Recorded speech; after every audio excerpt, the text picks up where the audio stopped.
Okay, so why are we learning this? It's because we're still working, remember, with those parabolas, the higher level parabolas. So we've learned already something about the end behaviors. So let's say we have a function that's a up and then a down.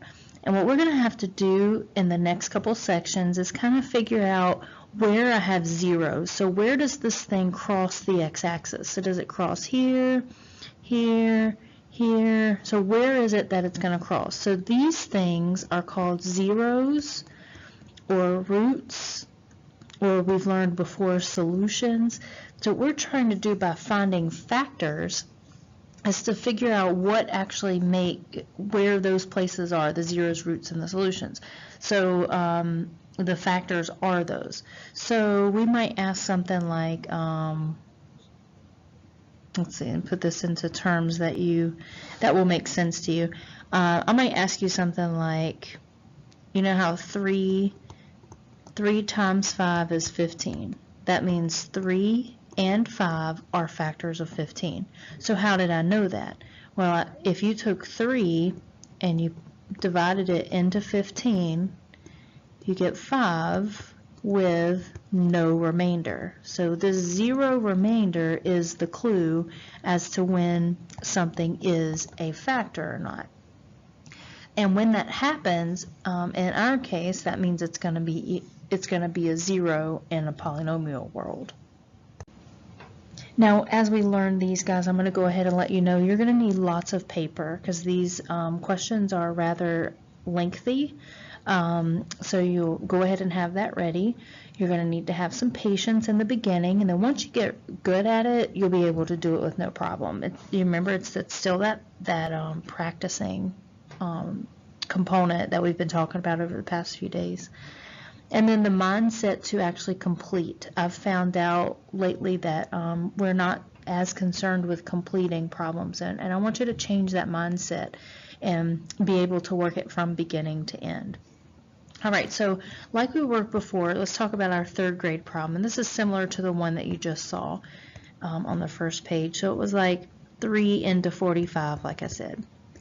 We're going to use these steps and actually write them out so that we have steps to solve polynomials.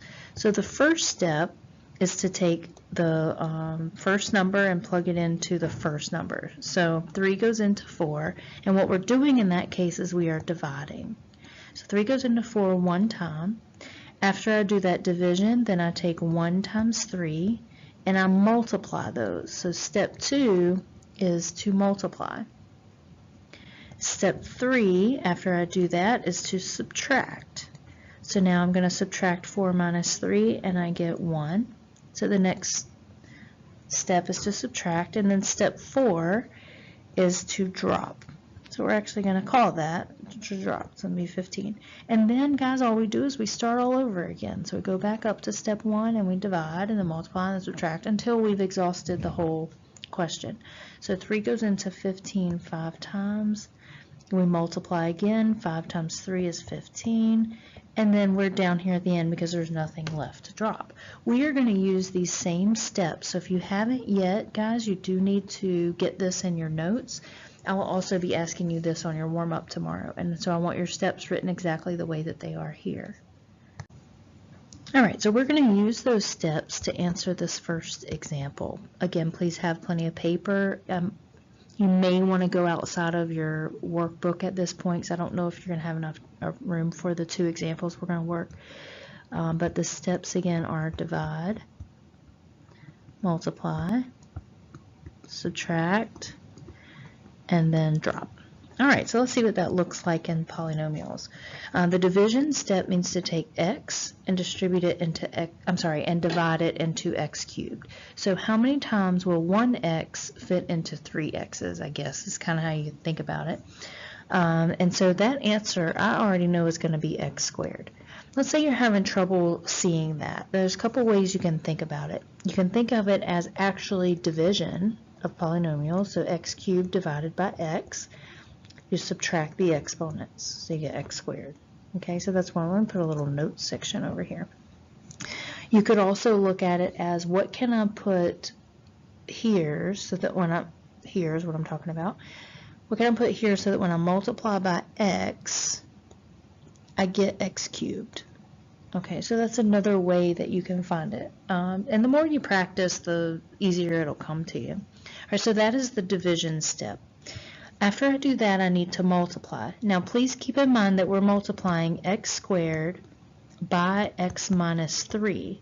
So in that case, guys, we have to think distributing. So in step 2 here, I'm going to add this word distribute so that it reminds you to distribute to both terms.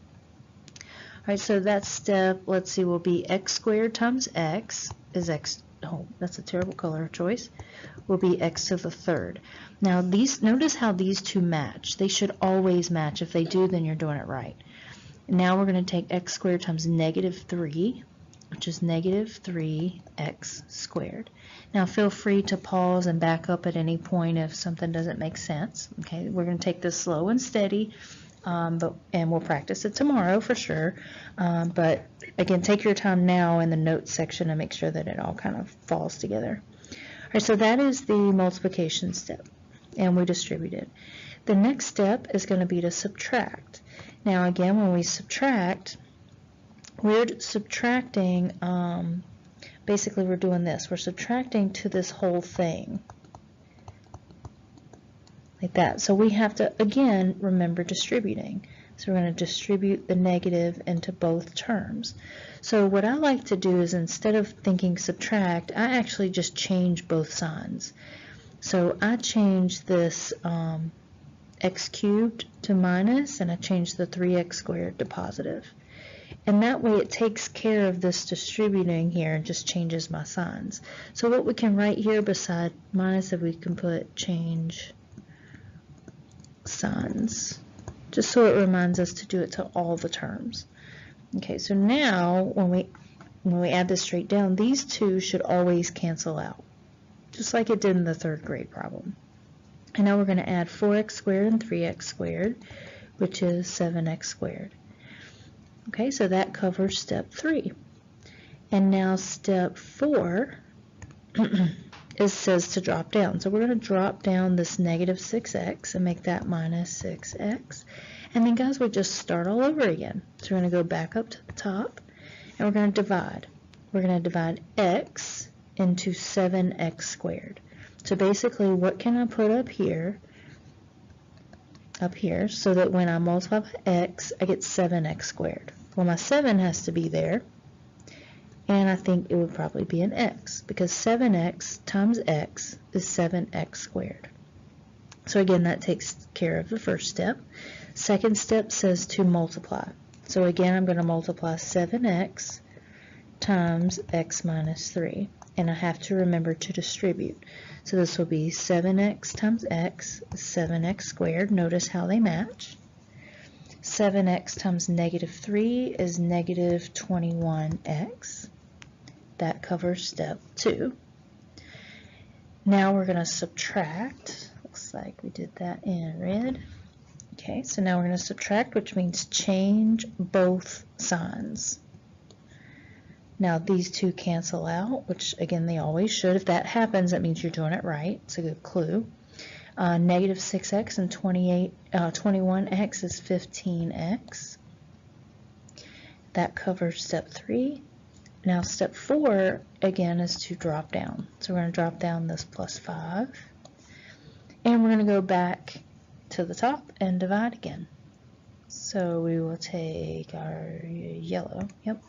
And so x goes into 15x 15 times. That's the division step. The multiplication step is to multiply 15 times x minus 3. 15 times x is 15x. Notice how they match. 15 times negative 3 is negative 45. And I'm going to change both signs. Minus plus. This cancels, and I'm left with 50. All right, now that is a remainder of 50. And so what we want to do is, we're not going to put a big R in 50 because that's lower level. What we want to do is take that 50 and add it to our answer. So we're going to put plus 50 over what we divided by. We divided by x minus 3. So my final answer, the division part, is all of this. And so what that really means is because we did not get a remainder of 0, that means x minus 3 is in fact not a factor of this x cubed function. That means it does not go in evenly. Okay? All right, so let's try another one. This one just comes straight out and says, listen, is 2x plus 1 a factor of this polynomial function? So the only way that we can find that is to work division.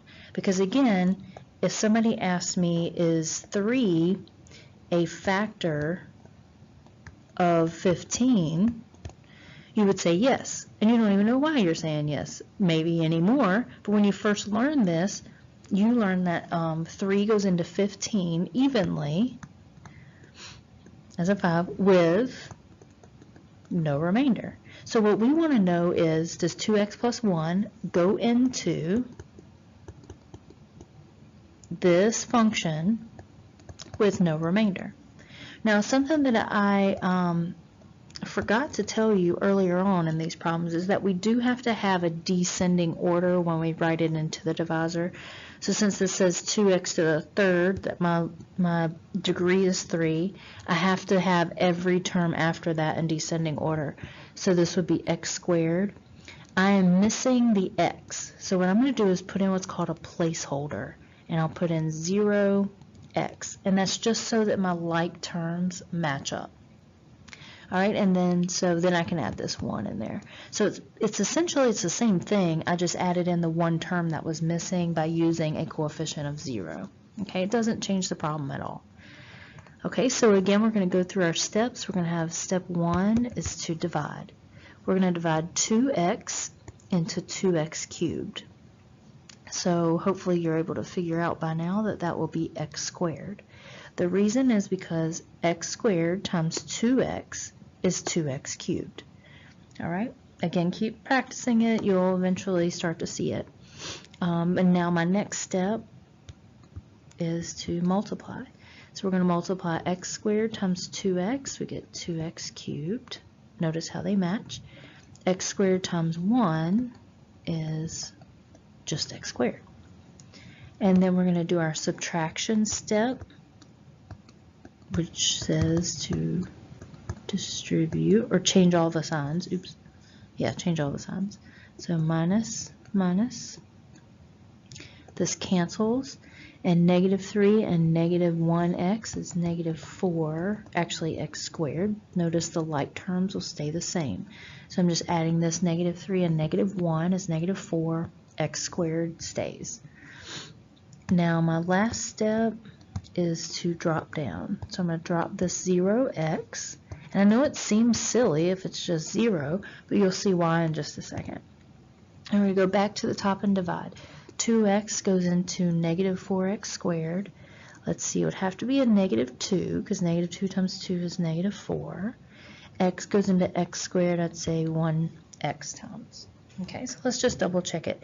Negative 2x times 2x is negative 4x squared. So since they match, I know that I picked the right number. All right, and now I'm going to do negative 2x times 1, which is negative 2x. Now my next step is to subtract, which means I just change both signs.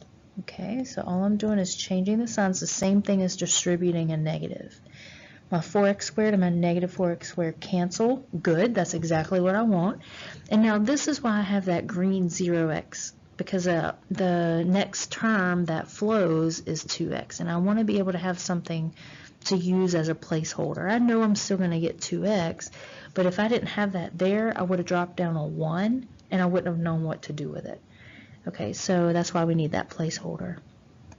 Now we're going to use the fourth step, which is to drop down my plus 1. All right, and let's go back up to the top. We want to divide 2x into 2x. Oh, that's easy. That would just be 1, because 1 times 2x is 2x. Now I'm going to take 1 times 1, which is 1. And my third step is to subtract. So I subtract, subtract. Notice how I'm finishing this out. I know I'm not going to have a remainder, but I don't want you to stop before then because it looks like 2x plus 1 is your remainder, when in fact it's not. So this cancels, and I get a remainder of 0. So the question is 2x plus 1 a factor? Your answer would be yes. Okay, so what that means is that just like over here, when 3, now that I've done this division, I can say that 3 times 5 is 15. So the way that that works in polynomials is it means that 2x plus 1 times x squared minus 2x plus 1 is equal to, if you were to multiply that out, it would be equal to what I divided by, plus 1. Okay, so again, the whole point is that these things are going to eventually give me zeros that I can plot on my function, on my graph.